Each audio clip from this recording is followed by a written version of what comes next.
Inilah sosok perempuan yang berdedikasi untuk masyarakat Banten, Hajah Hida Rosida Lutfi, anggota DPRD Provinsi Banten dari fraksi PDI Perjuangan.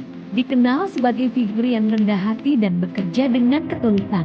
Hida Rosida Lutfi hadir membawa energi baru bagi parlemen daerah. Dengan latar pendidikan ekonomi dan ilmu sosial, ia menempatkan kepentingan rakyat sebagai prioritas utama dalam setiap langkah pengabdian. Mewakili daerah pemilihan Banten 3, Hida Rosida Lutfi telah membuktikan diri sebagai legislator yang aktif dan progresif. Saat ini, ia dipercaya memimpin fraksi PDI Perjuangan di DPRD Banten, sekaligus menjalankan tugas di Komisi keempat yang membidani pembangunan dan kesejahteraan masyarakat. Sebagai kader PDI Perjuangan, ia memegang teguh nilai nasionalisme Bung Karno, semangat gotong royong, keadilan sosial, dan keberpihakan kepada rakyat kecil menjadi landasan setiap perjuangannya. Hida Rosida Lutfi dikenal kritis, tegas, dan visioner dalam menyikapi setiap kebijakan daerah. Ia konsisten memperjuangkan anggaran yang sehat, pembangunan yang merata, serta program yang benar-benar memberikan manfaat bagi masyarakat Banten. Bagi Hida Rosida, mendengar langsung suara rakyat adalah bagian penting dari tugas legislator. Ia aktif turun ke lapangan, menyerap aspirasi masyarakat, dan memastikan pembangunan berjalan sesuai kebutuhan serta harapan warga. Dengan pengalaman, komitmen, dan ketulusan, Hajah Hida Rosida Lutfi terus melangkah membawa perubahan untuk Banten, mengabdi untuk rakyat, bekerja untuk masa depan yang lebih baik. Hajah Hida Rosida Lutfi, anggota DPRD Provinsi Banten, bersama rakyat membangun Banten.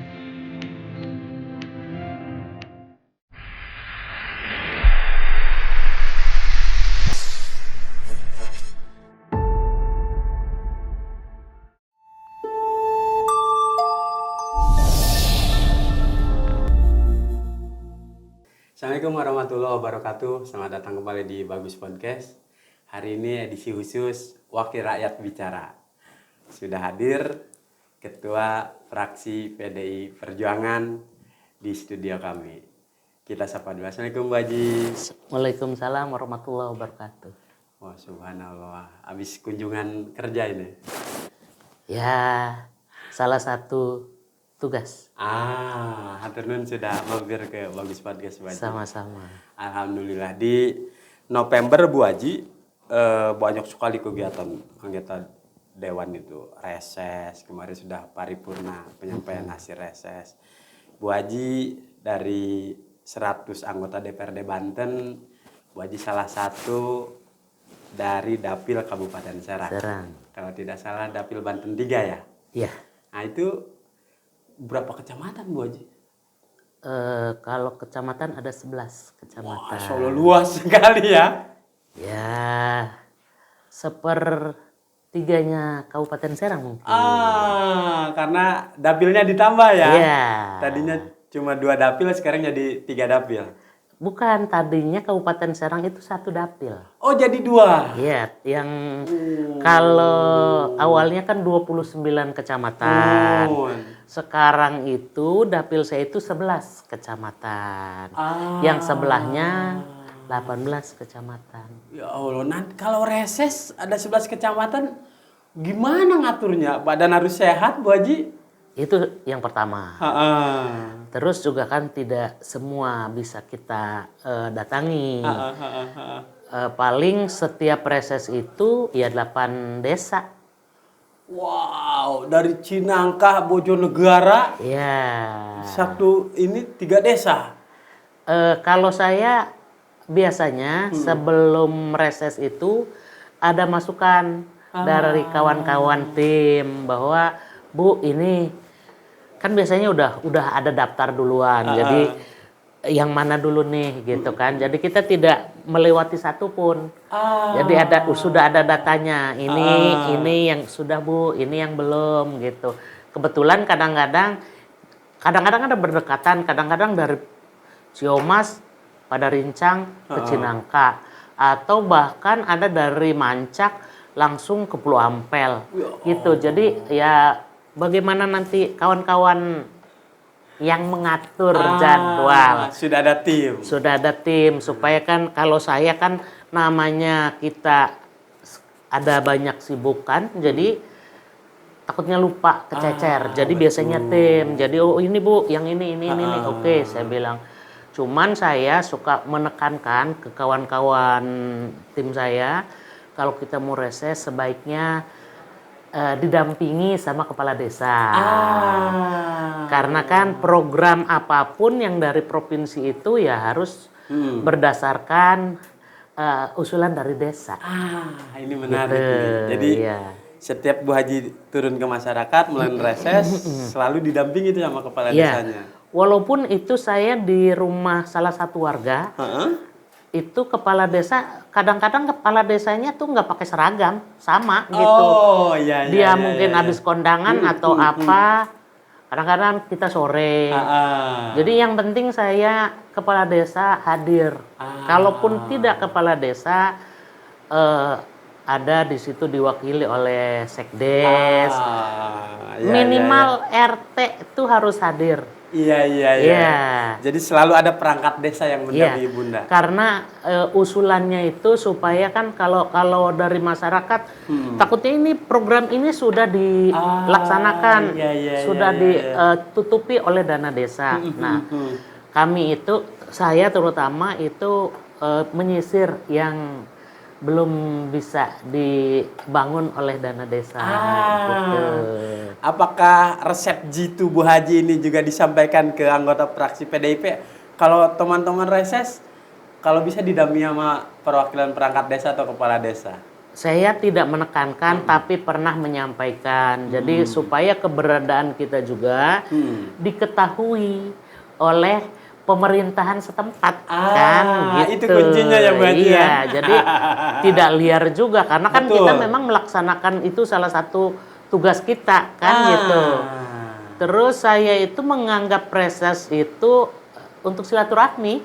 Asik. Jadi saya datang ke masyarakat itu ya utamanya itu silaturahmi. Karena kan sehari-hari kita juga tidak bisa datang, paling juga ketika ada undangan, ketika ada itu kita bisa meluangkan waktu gitu. Tapi ketika reses justru itu saya pergunakan untuk silaturahmi dengan sebaik-baiknya. Jadi kalaupun misalnya hari itu saya reses di desa A, itu desa-desa sebelumnya minimal siapa nih yang harus saya datengin, atau kalau ada tim yang lagi kurang sehat atau apa saya datengin gitu. Masya Allah Bunda. Bu Haji kan kalau reses kemarin kan ini di zamannya Pak Gubernur Andra Soni dan Pak Dimyati. Sebelumnya kan PJ Gubernur. Apakah aspirasi masyarakat di Dapil Bu Haji menyampaikannya masalahnya sama seperti yang dulu-dulu atau ada hal-hal yang baru Bu Haji?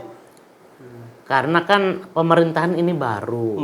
Sedang permasalahan itu intinya sama aja. Dari dulu juga itu.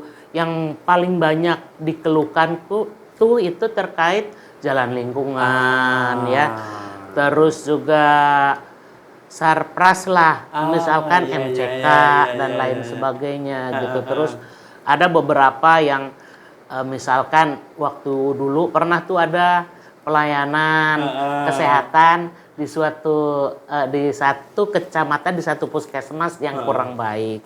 Itu ada disampaikan, tapi karena kebetulan saya kenal dengan, kan itu masih di Kabupaten Serang ya, dan betul, saya Dapil Banten Barat itu artinya sudah 3 periode. Jadi sudah terjalin dengan baik. Saya datengin, Pak, saya bilang sampaikan dengan baik lah. Ya kan mungkin ada beberapa pelayanan yang menurut mereka ini sudah standar, tapi rakyat kan kadang-kadang ingin lebih. Saya bilang disampaikan saja baik-baik supaya juga, karena sekarang model medsos, apapun itu bisa dibikin viral. Betul. Ya, jadi kita juga harus menyampaikan juga itu ke masyarakat, mengingatkan bahwa bermain medsos juga harus yang cerdas. Jangan asal ngomong lah ya, betul. Jangan asal omon-omon saja kalau tidak ada buktinya. Gitu. Akur Bu Haji, kan masyarakat kita dengan beragam profesi, petani, ada juga nelayan, buruh, hati-hati bermain medsos. Banyak juga orang yang kadang-kadang baperan di Ya. media sosial itu. Bu Haji selalu mengingatkan itu. Saya insya Allah selalu mengingatkan ke kawan-kawan saya di partai, ke masyarakat juga bahwa ya jangan juga kita langsung menerima. Kadang-kadang kan itu berita, padahal berita itu tidak ada, hoax jadinya ya. Itu, jadi kita harus cerdas saya bilang. Bertanya, benar nggak ini gitu. Takutnya kita langsung asal komen. Jadi jangan gampang memencet. Itu salah satu, itu kan edukasi juga ya. Betul, Bu Haji. Jadi saring dulu sebelum sharing. Iya. Takutnya kan kadang-kadang masyarakat tuh, oh ada ini, rusuh di sini, di sini. Langsung aja kan komen gini kan. Mending komennya baik. Lebih banyak itu kan menghujat. Betul.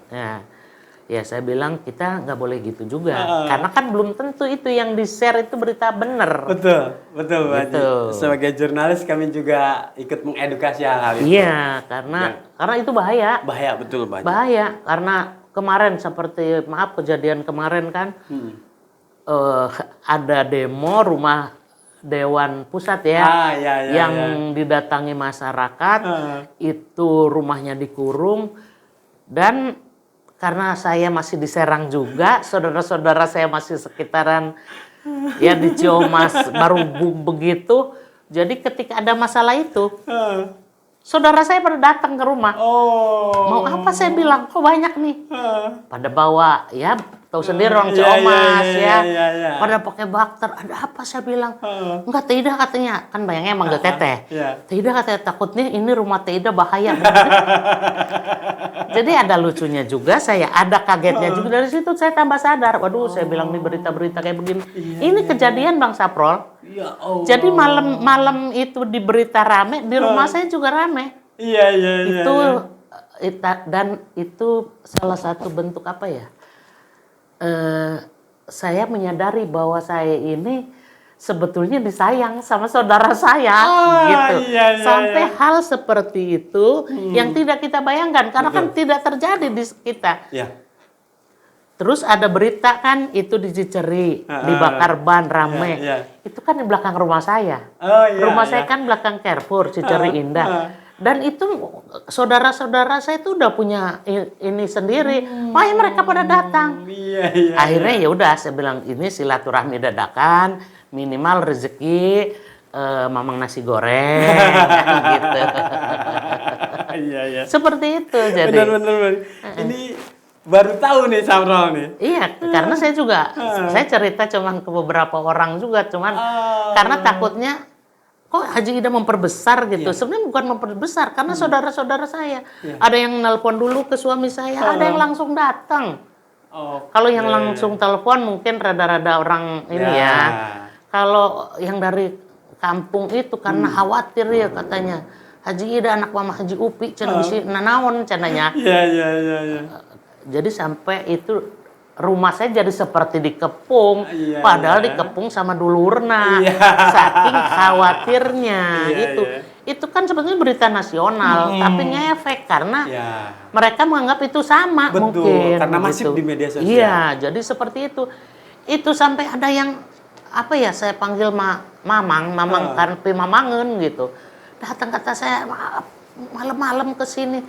Atuh ji khawatir kakak cenah bisi ana naon, kayak begitu seperti itu gitu. Tapi menariknya tidak semua anggota dewan di daerah sebegitunya dicintai oleh saudara dan konstituennya, Bu Haji. Iya, karena mungkin saya cerewet mungkin ya. Apa ya, cerewet. Terus kalau ada apa-apa tuh saya tuh ngomong aja. Mau suka mau nggak suka saya omongin aja gitu. Ya. Tapi juga kan dengan cara baik gitu. Jadi komunikasinya yang terjalin itu. Kata kuncinya komunikasi.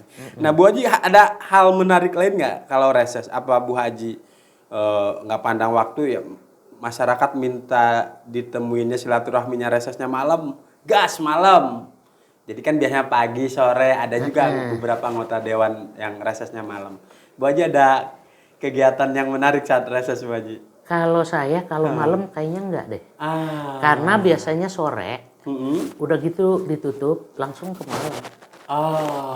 Jadi acara malam itu ya sudah bukan reses lagi, silaturahmi biasa aja. Nah di situ biasanya masyarakat tuh mengeluhkan secara kepribadian ya, bukan program pemerintah misalnya. Kami ini lagi bangun ini, mohon bantuan.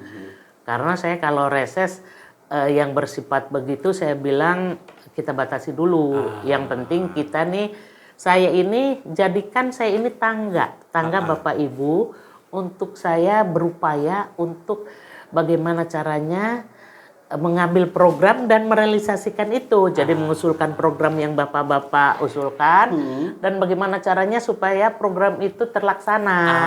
Jadi jadikan kami ini tangga. Kalau kata Bung Karno, jadikan apa sih bahwa kami ini adalah kepanjang apa sih penyambung lidah rakyat. Penyambung lidah rakyat.